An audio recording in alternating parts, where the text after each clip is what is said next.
I could only add my own personal experience, as I have lived in 12 different countries in the world. And in most of the countries I have lived, books are very expensive. So people don't read many books because they're not within their reach of purchasing them. Sometimes they would have to spend a week's wages to buy a book.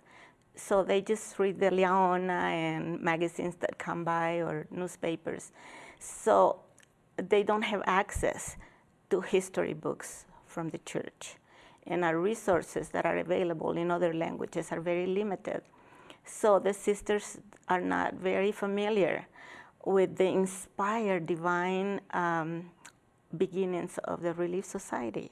So having this book will not only give them the information about that divinely inspired beginning of the Relief Society, but also it will let them know about the work and the contribution of sisters and women throughout the world to building up the kingdom.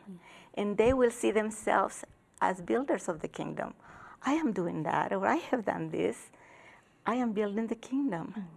And so it will bring it closer to them, and it will strengthen the bonds of sisterhood that we already have in the Relief Society as an organization and as part of the church. I think that this book will inspire and motivate the sisters to become more actively engaged in building up the kingdom and to appreciate and get a deeper understanding of their own role as builders of the kingdom. Thank you. I keep thinking back, and this has been something that's inspired me as we go along to Eliza R. Snow. When the first Relief Society started, she was called to be the secretary and kept notes or minutes of those meetings. Very good and detailed minutes. She was a wonderful writer.